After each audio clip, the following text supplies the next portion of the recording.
ముఖ్యంగా ఈరోజు ఈ ప్రెస్ మీట్కి కారణం ఏంటంటే మన రాష్ట్ర ముఖ్యమంత్రి శ్రీ వైఎస్ జగన్మోహన్ రెడ్డి గారు భీమవరం మీటింగ్లో 16వ తారీఖున మా అధ్యక్షులు పవన్ కళ్యాణ్ గారి మీద derogatory, scandalous, defamatory comments pass చేయడంతో మేము నిన్ననే ఎన్నికల ముఖ్యాధికారి శ్రీ ముఖేష్ కుమార్ మీనా ఐఏఎస్ గారికి కంప్లైంట్ ఇవ్వడం జరిగింది. నిన్నను కూడా కాకినాడ మీటింగ్లో ఆయన ధోరణి ఏమాత్రం మారలేదు. సేమ్ అదే పందాలో అసభ్య పదజాలం, వ్యక్తిగత జీవితంలోనికి చొరబాటుతనం ఇవన్నీ కూడా కనబడ్డాయి. ఆయనకి అర్థం కానిది ఏమిటి అని అంటే, ఇప్పుడు మనం ఎన్నికల వాతావరణంలో ఉన్నాం. ఆంధ్రప్రదేశ్లో కానీ భారతదేశం మొత్తంలో ఎన్నికలు మోడల్ కోడ్ ఆఫ్ కాండక్ట్ అన్నది దేశమంతా అమలవుతుంది. దాన్ని సాక్షాత్ భారతదేశ ప్రధానితో పాటు అన్ని రాష్ట్రాల ముఖ్యమంత్రులు కానీ, రాజకీయ నాయకులు కానీ, పార్టీ అధ్యక్షులు కానీ ఖచ్చితంగా అమలు చేయవలసినటువంటి బాధ్యత ఉంది. It is rule of law. అందులో మోడల్ కోడ్ ఆఫ్ కాండక్ట్లో, జనరల్ కాండక్ట్లో నేను ఒక రూల్ మీకు చదివి వినిపిస్తాను. It prohibits reference candidates or parties from criticizing others based on their personal life or unsubstantiated allegation. It prohibits, అది నిరోధిస్తుంది జనరల్ కోడ్ ఆఫ్ కాండక్ట్లో. ఈ ఇంకిత జ్ఞానం కూడా ఈ ముఖ్యమంత్రికి లేకుండా పర్సనల్ లైఫ్ మీద అటాక్ చేస్తూ అన్సబ్స్టాంటియేటెడ్ అలిగేషన్స్ అంటే ఆధారం లేని ఆరోపణలు. ఇక్కడ జగన్మోహన్ రెడ్డి ఎంత డబుల్ స్టాండర్డ్స్ అవలంబిస్తున్నాడంటే ఇది సాక్షాత్తు ఈ రాష్ట్ర ప్రజలు తెలుసుకోవాలి. మీ ద్వారా నేను ఈ రాష్ట్ర ప్రజలకు తెలియజేస్తున్నాను. వివేకానంద రెడ్డి హత్య గురించి మాట్లాడొద్దు అని కడప ప్రిన్సిపల్ జడ్జి కోర్టులో కేసు వేసి డైరెక్షన్ తెచ్చుకున్నాడు. ఆరోపణలు కానీ ఏమీ చేయకూడదని సాక్షాత్తు అన్ని రాజకీయ పార్టీలని రెస్పాండెంట్స్గా పెట్టి జడ్జిమెంట్ తెచ్చుకున్నాడు. మరి ఈరోజు మా అధ్యక్షులు గారి మీద కానీ, మిగతా రాజకీయ నాయకుల మీద కానీ ఆయన చేస్తున్న పనే అది. అంటే చట్టం యందు గౌరవం లేదు, రూల్ ఆఫ్ లా అంటే రెస్పెక్ట్ లేదు. ఇష్టాసారంగా ఏమిటి సాధించాలనుకుంటున్నాడు ఆయన అంటే, ఆయన ముఖంలో స్పష్టంగా కనిపిస్తుంది ఓటమి భయం.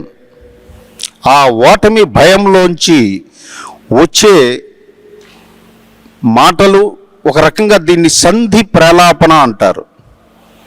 ఆ సంధి ప్రలాపంతో వచ్చినటువంటి మాటలే నిన్న కాకినాడ సభలో ఆయన మాట్లాడినటువంటి మాటలు.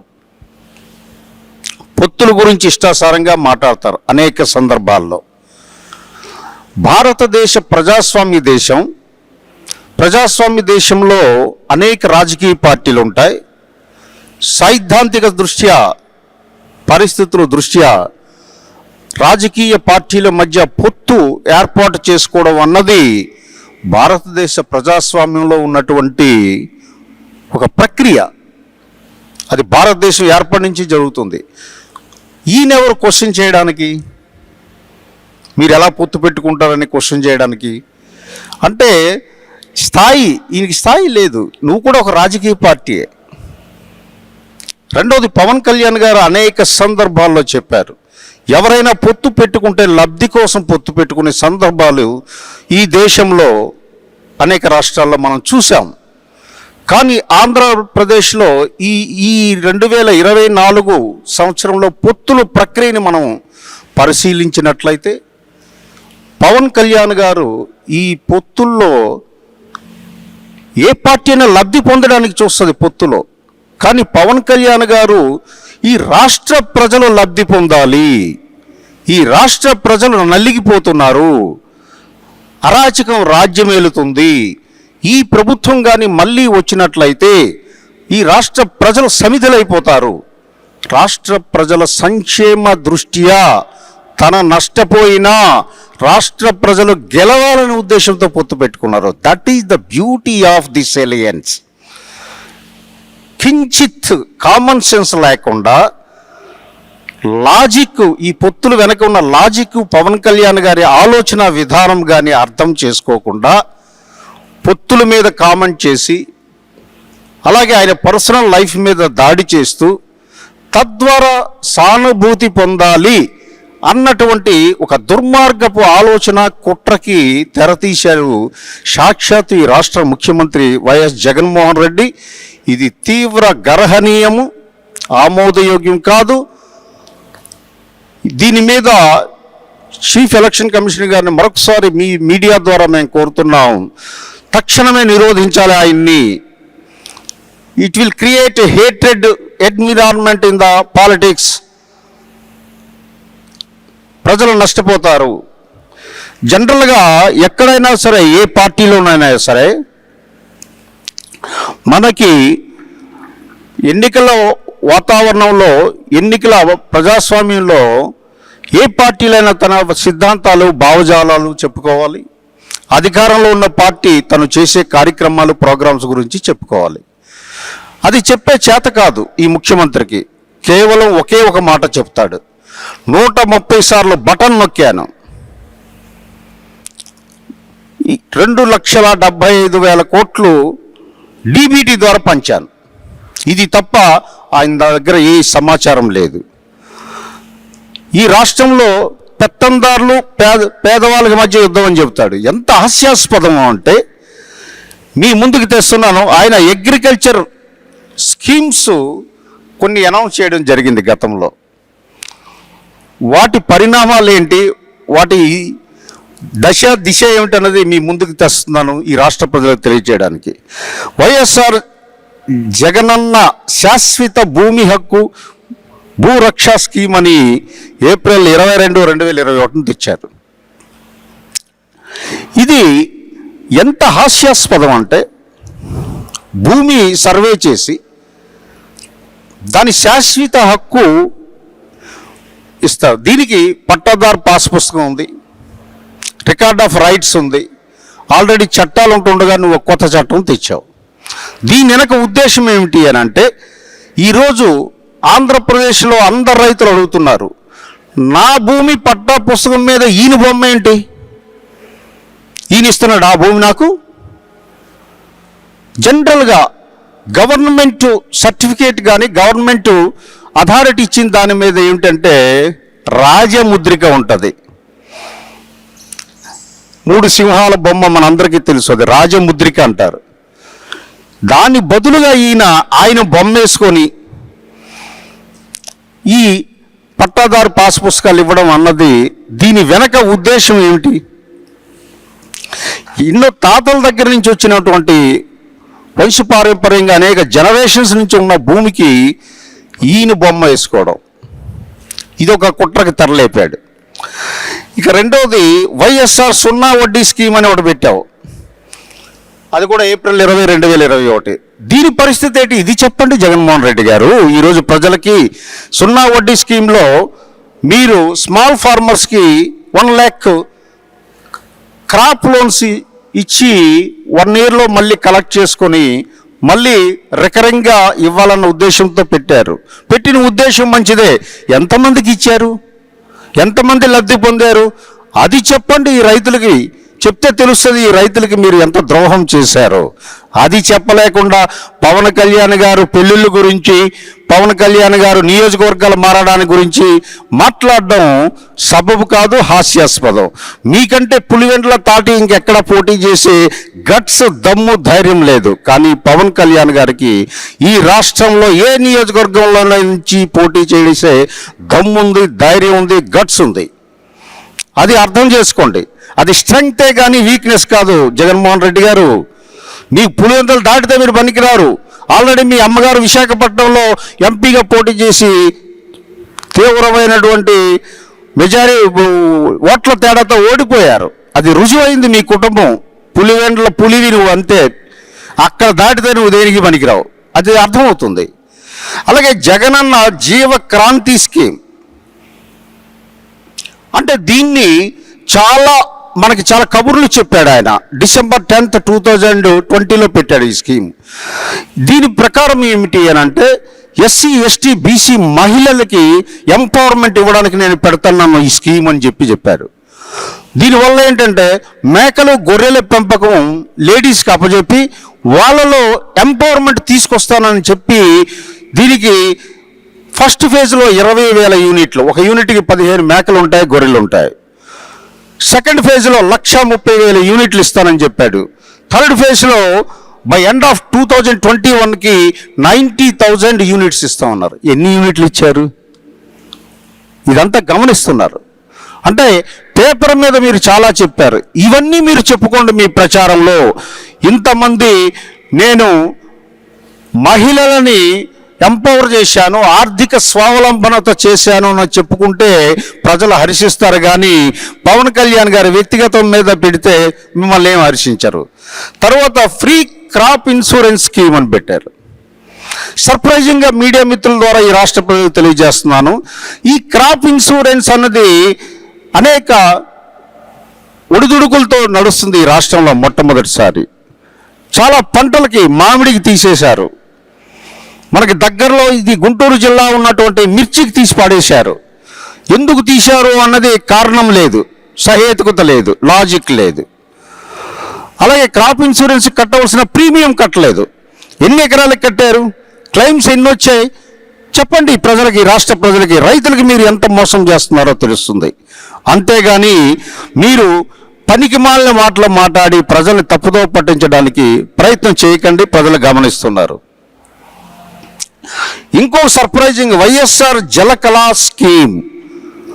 దీని ప్రకారం ఏంటంటే 2.5 acres ఉన్నటువంటి పేద సన్నకారు రైతు, చిన్నకారు రైతులకి ప్రభుత్వమే బోర్వెల్ కొట్టించి స్కీమ్. ఇది అద్భుతమైన స్కీమ్. మాటల్లో, పేపర్ మీద అద్భుతమైన స్కీమ్. చెప్పండి, ఈ రాష్ట్రంలో మీరు ఎన్ని బోర్లు చిన్న సన్నకారు రైతులకు కొట్టించారు? సో నీటి సౌకర్యం లేని దగ్గర అండర్ గ్రౌండ్ వాటర్ ఫెసిలిటీ ఎంతమంది క్రియేట్ చేశారు? సింగిల్ రైతు బెనిఫిట్ పొందలేదు.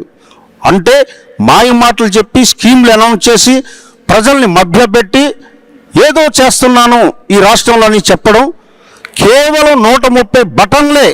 అది తప్ప ఈ ముఖ్యమంత్రి బటన్ ముఖ్యమంత్రి తప్ప సంక్షేమ ముఖ్యమంత్రి అని చెప్పుకోవడానికి అర్హత లేదు అని తెలియజేస్తున్నాను.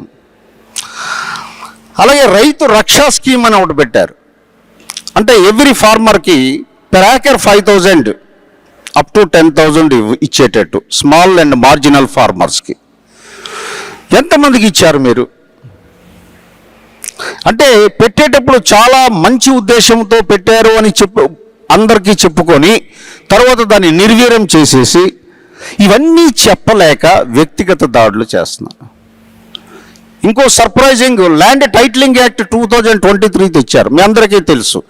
అడ్వకేట్స్ కానీ అనేక మంది మేధావులు దీన్ని వ్యతిరేకిస్తున్నారు తీవ్రంగా. సివిల్ కోర్ట్స్ జ్యూరిడిక్షన్ తీసి పడేశారు. దీనివల్ల అనేక ఇబ్బందులు వస్తాయని చాలా ఆందోళన చేస్తున్న ఆయన పెడచెవిని పెట్టడం జరిగింది. ఇది అగ్రికల్చర్, వ్యవసాయ రంగాన్ని మీరు ఎంత అభివృద్ధి చేశారు ఈ రాష్ట్రంలో, రైతులు ఎంతమందికి మీరు ఏ రకంగా లాభం చేకూర్చారు అన్నది స్పష్టంగా ఉంది. దీనికి సమాధానం చెప్పండి రాష్ట్ర ప్రజలకి. ఇది రైతు వ్యతిరేక ప్రభుత్వం. ఇది రైతు భరోసా ఇస్తానని గొప్పగా చెప్పుకుంటున్నావు, భరోసా కేంద్రాలు అంటున్నావు, మద్దతు ధర అంటున్నావు. ఎక్కడ కూడా ధాన్యం అమ్మిన ధరకి డబ్బులు రావడమే గగనం అవుతుంది. 3 మాసాలు 4 మాసాలు తీసుకుంటున్నారని రైతులు ఈరోజు బాధపడుతున్నారు. అలాగే ఇండస్ట్రీస్లో మనం తీసుకునేటట్టయితే 2022-23 పాలసీ తీసుకొచ్చారు, ఇండస్ట్రీస్ పాలసీ. తెచ్చేటప్పుడు చాలా గొప్పలు చెప్పాడు ఆయన. ఏమిటి అంటే ఎంఎస్ఎంఈ పార్కులు డెవలప్ చేస్తాను రాష్ట్రం మొత్తం మీద, పారిశ్రామీకరణ శరవేగంతో తీసుకెళ్తానన్నాడు. ఒక్క ఎంఎస్ఎంఈ పార్కు డెవలప్ చేశారా మీరు? ఈ సందర్భంగా మేము అడుగుతున్నాం, చెప్పండి ఎక్కడ డెవలప్ చేశారు? అలాగే స్కిల్లింగ్ లేబర్ మీద 30 స్కిల్డ్ డెవలప్మెంట్ సెంటర్స్ పెడతామన్నారు. ఈ రాష్ట్రంలో ఎన్ని పెట్టారు? 2 స్కిల్డ్ యూనివర్సిటీలు పెడతామని చెప్పి మీరు ఆ రోజు ముసాయిదా పత్రంలో చెప్పారు. ఎన్ని చేశారు? అలాగే మొత్తం అన్ని పరిశ్రమలకు కూడా ఎండ్ టు ఎండ్ కనెక్టివిటీ పెట్టి దానికి గొప్పగా వైఎస్ఆర్ ఏపీ 1 అనే ఒక నామకరణం చేశారు.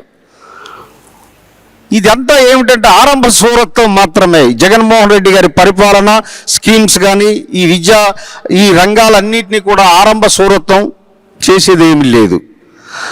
ఇన్సెంటివ్స్ ఇండస్ట్రీస్ పెట్టిన వాళ్ళకి ఇన్సెంటివ్స్ ఇస్తానని చెప్పి 22-23 ఇండస్ట్రియల్ పాలసీలో చెప్పాడు. అందులో ఏమిటంటే మైక్రో అండ్ స్మాల్ ఎంటర్ప్రైజ్కి మీకు పూర్తి ఇన్సెంటివ్లు ఇస్తాను అని అన్నాడు. ఈరోజు ఆ ఎంఎస్ఎంఈలు ఎంత గోల పెడుతున్నారంటే ఈ రాష్ట్రంలో, విశాఖపట్నంలో ఇంకా ఘోరంగా ఉంది. వాళ్ళకి ఏపీఐసి అలాట్ చేసినటువంటి సైట్లని బ్యాక్ తీసుకోవడానికి నోటీసులు ఇవ్వడం జరిగింది. ఎంత దారుణంగా ఉంది, ఎంత తిరోగమన పరిస్థితుల్లో ఈ రాష్ట్రం పారిశ్రామికీకరణ ఉంది అన్నది మీ ద్వారా ఈ రాష్ట్ర ప్రజలకు తెలియజేస్తున్నాం. దీనికి వైఎస్ఆర్ పార్టీ, మీ ముఖ్యమంత్రి సమాధానం చెప్పి తీరాలి. మేము లేవనెత్తిన అంశాలన్నీ కూడా వాస్తవాల మీద లేవనెత్తుతున్న అంశాలు. అది మాకు అలవాటు. జనసేన పార్టీ మా అధ్యక్షులు పవన్ కళ్యాణ్ గారు ఎప్పుడు కూడా మాకు చెప్పే విషయం ఒకటే ఉంటుంది, వాస్తవాలే మనం మాట్లాడదాం, ఏం జరిగింది అదే చెప్దాం, అభూత కల్పనలు జోలికి మీరెవరు వెళ్ళొద్దని మాకు చెప్పినటువంటి సూచనలకు అనుగుణంగా మేము వాస్తవ అంశాలే లేవనెత్తుతున్నాం. దీనికి ప్రభుత్వం సమాధానం చెప్పాలి. అలాగే రీఎంబర్స్మెంట్ ఎస్జిఎస్టి అంటే స్టేట్ జిఎస్టి 5 yearsకి ఇస్తానని చెప్పాడు, మీడియం అండ్ లార్జ్ స్కేల్ యూనిట్స్కి. దాన్ని ఏమిటంటే వాళ్ళు చేయవలసింది ఏమిటి అని అంటే ఇక్కడ ఎంప్లాయ్మెంట్ జనరేషన్ ఇవ్వాలి. అసలు ఇండస్ట్రీస్నే ఇక్కడి నుంచి పంపిస్తున్నాడు ఈ రాష్ట్రం నుంచి. ఇంకా ఇండస్ట్రీస్కి ఇన్సెంటివ్ ఏమిటి?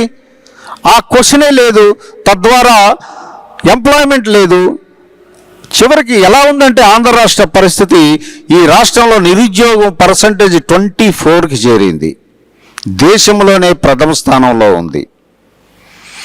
వీటన్నిటికీ సమాధానం చెప్పాలి. పేదల పక్షాన్ని చెప్పుకుంటున్నటువంటి ఈ ముఖ్యమంత్రి భవన నిర్మాణ కార్మికుల సెస్ యాక్ట్ 96 కింద కొన్ని వేల కోట్లు ఈ రాష్ట్రంలో ఉంటే, భవన నిర్మాణ కార్మికులు చనిపోతే ఎంతమందికి క్లెయిమ్స్ ఇచ్చారు? భవన నిర్మాణ కార్మికులలో మహిళలు కూడా ఉన్నారు. వాళ్ళందరూ ప్రమాదవశాత్తు చనిపోతే ఎంతమందికి మీరు ఇచ్చారు? ఎవరికి ఇవ్వలేదు. ఆ డబ్బంతా కూడా మీరు డైవర్షన్ చేశారు. ఇది వాస్తవం కాదా? మరి మీరా పేదల పక్షాన నిజంగా పోరాడేది పవన్ కళ్యాణ్ గారు. భవన నిర్మాణ కార్మికుల మీద ఆయన విశాఖపట్నంలో మార్చ్ కండక్ట్ చేసి ప్రపంచ దృష్టిని ఆకర్షించేటట్టు చేశారు. వాళ్ళకి భరోసా ఇచ్చారు, మీ తరపున నేను ఉంటానని చెప్పేసి. కౌలు రైతుల తరపున మీకు హృదయం రాలా, చనిపోతే వాళ్ళని ఆదుకుందామనేటువంటి హృదయం లేదు మీకు. అయినప్పటికీ పవన్ కళ్యాణ్ గారు తన సొంత ఆర్థిక వనరులతో వాళ్ళకి సాయం చేశారు. మరి మీరా పేదల పక్షాన పవన్ కళ్యాణ్ గారా? అనేక విషయాల్లో పేదల పక్షాన ఈరోజు లేవనెత్తుతున్నటువంటి పార్టీ జనసేన పార్టీ నాయకుడు పవన్ కళ్యాణ్ గారు. మీరు కేవలం ఈ రాష్ట్రాన్ని అవినీతిమయంగా మార్చి పేదలు తాగే మందును కూడా నీ ఇష్టం వచ్చినటువంటి బ్రాండ్స్ పెట్టి వాళ్ళ ఆరోగ్యాలు పాడే లక్షలాది మంది చనిపోవడం వాస్తవం అవునా కాదా? ఉచిత ఇసుకని ఈరోజు విపరీతమైనటువంటి దాన్ని మాఫియాగా మార్చింది మీరు, అవునా కాదా? లిక్కర్ మాఫియాని తయారు చేసింది మీరు, అవునా కాదా? భారతదేశం అంతా డిజిటలైజేషన్ మీద వెళ్తే లిక్కర్ మాత్రం క్యాష్ సేల్స్ కొత్త తరహా స్కామ్ని ప్రవేశపెట్టింది మీరు, కాదా అవునా? వీటన్నిటికీ సమాధానం చెప్పుకోండి. ప్రజలకి వివరణ ఇవ్వాల్సినటువంటి బాధ్యత అవసరం మీ మీద ఉంది జగన్మోహన్ రెడ్డి గారు, ఈ ప్రభుత్వానికి. అంతే తప్ప పవన్ కళ్యాణ్ గారి మీద వ్యక్తిగత దోషం చేస్తే మాకు జరిగే నష్టం ఏమీ లేదు. రాజకీయాల్లో విలువలు, నైతికత మీకు ఇవి తెలియనివి, అరాచకము, దుర్మార్గము ఇవే మీకు తెలుసు. ఒక సీఎంఏ కోడ్ ఆఫ్ కండక్ట్ని వైలేట్ చేస్తున్నాడంటే ఎంత సిగ్గుపడాలంటే ఈ భారతదేశ ప్రజాస్వామ్యంలో. కాబట్టి బుద్ధి తెచ్చుకోండి. ఆ భగవంతుణ్ణి ప్రార్థిస్తున్నాను, ఆయనకి కనీసం ఈ ఎన్నికల ప్రచారంలో, ఎన్నికల ప్రవర్తన నియమావళి సమయంలోనైనా ఆయనకి మంచి బుద్ధి ప్రసాదించుగాక. మా మీద దాడి చేస్తే సానుభూతి వచ్చి ఓట్లు, మళ్ళీ ఈ మధ్యన రాయి చుట్టూ రాజకీయం తిప్పుతున్నారు. సానుభూతి రాజకీయాలు, సానుభూతితో అది 2019లో ఆ స్కీమ్ అయిపోయింది. 2024కి ఆ ఫార్ములా లేదు, వర్కౌట్ కాదు. ఇది దృష్టి పెట్టుకోండి. మీరేం చేశారు, ఏం చేయబోతున్నారు ఈ రాష్ట్ర ప్రజలకి, మీ ఆలోచన ఏంటి అది చెప్పి ఓట్లు అడగండి. అంతే తప్ప పవన్ కళ్యాణ్ గారి మీద, మిగతా ఇతర ప్రతిపక్ష పార్టీల మీద దుమ్మెత్తి వ్యక్తిగత ఆరోపణలతో లబ్ధి పొందాలనుకుంటే దాన్ని తీవ్రంగా ప్రజలే మీరే చెప్పుకుంటారు గొప్పగా 130 బటన్లని. ప్రజలు ఇప్పుడు రెడీగా ఉన్నారు రేపు 13వ తారీఖుని 2 బటన్లు నొక్కడానికి. ఆ 2 బటన్లతో మీ ఖేల్ ఖతం, దుకాణం బంద్. దానికి ప్రిపేర్ అవ్వండి. ఆ భయంతో పిచ్చి పిచ్చిగా మాటలు, పిచ్చి ప్రాలాపన, సంధి ప్రాలాపన ఆపమని చెప్పేసి మీ ద్వారా కోరుతున్నాను. Thank you very much.